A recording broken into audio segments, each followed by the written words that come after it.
there are several things that make New Jersey uniquely situated to do this, but the common theme is there was a lot of political courage that went into this. And to be clear, this wasn't the people sitting on this stage or elsewhere bending Governor Christie's arm. He was a supporter of this and deserves the full credit of that. And right, I recognize the kind of unfamiliar position of the ACLU sitting here praising Governor Christie, but he deserves it. And we talked about this yesterday, you and I, Nancy, but he came to it as a former federal prosecutor, wanting the ability to detain people. But by the end, when he was urging our legislature to get in and vote on this, he talked about how the old system, the one that Judge Grant described, was effectively debtor's prison. So he bought into the whole thing. And I think a lot of credit also goes to Ellie and the Attorney General at the time, John Hoffman, who were bold and courageous and said, we want detention, but we also have to acknowledge as part of that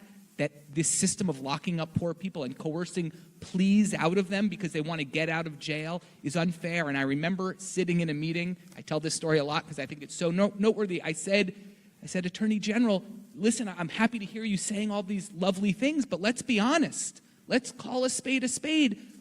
When you take away money bail, you're going to take away these pleas, these people who want to get time served so they can go home. And he looked at me and he said, Alex, I know, and those aren't the pleas we want anyway. And that took great political courage. And it took great political courage from the judiciary to say, we're going to embark on this thing when 49 other states haven't done it. We're going to be first, and we're going to be bold. And it took huge political courage from Joe to say, I am the public defender for this state.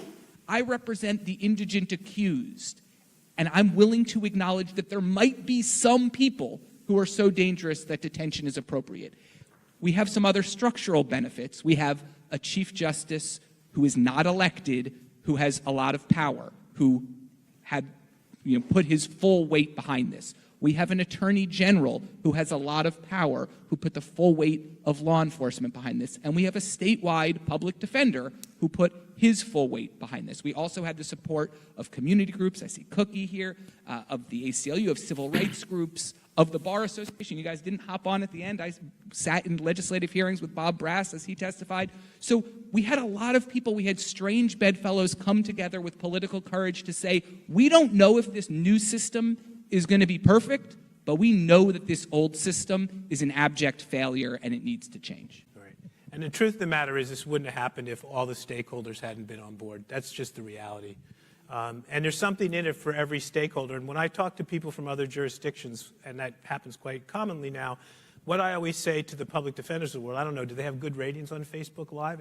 Is there a chance that any public defenders are watching around the country? Is don't hide from preventive detention. It's not the end of the world.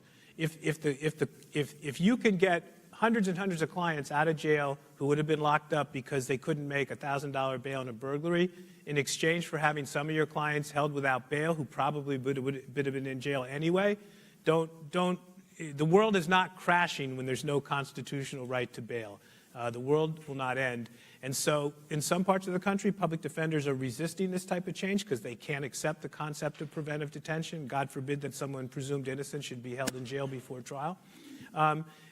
So you can't, and in, like in Texas, in Houston, right, it was litigation that was required to get the monetary bail system in misdemeanor cases declared unconstitutional, which means that the prosecutors of the world were fighting that. And Alex is absolutely right.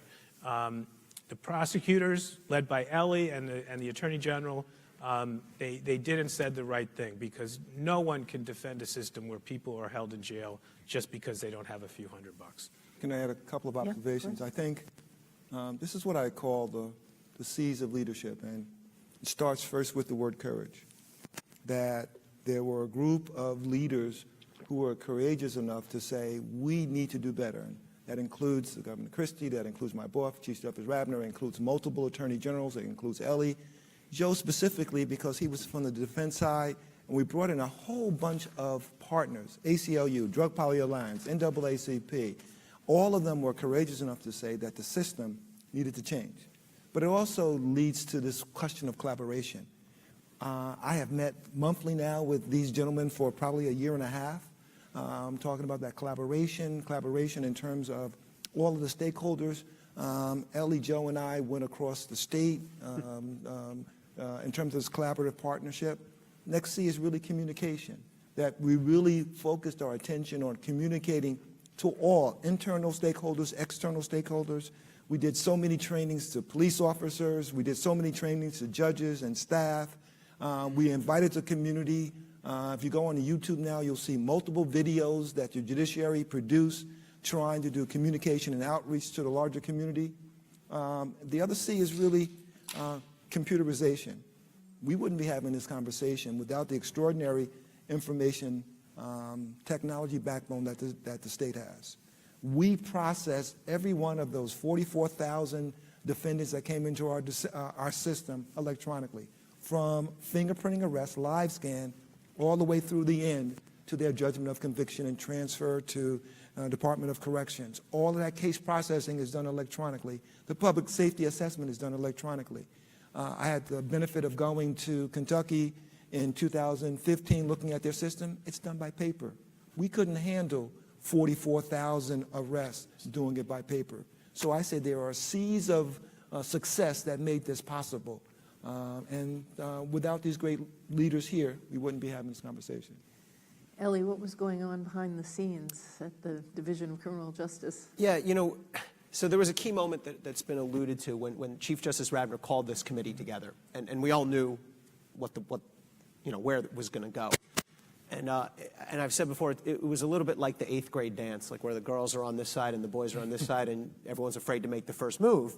And to his credit, Joe wrote a letter to the committee. He made the first move, and in the letter he said, paraphrasing, yes, there are certain high-risk defendants that should be detained without bail. And I remember reading that. I circled it. I said, wow.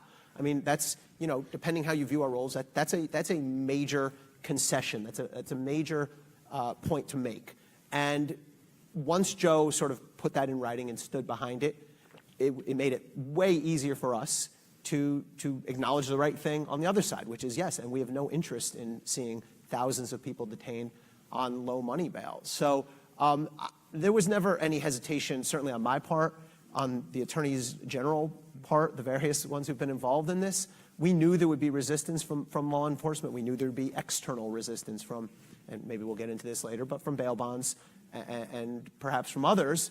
You know, as everyone here said, it's the cause was just too important to back down from.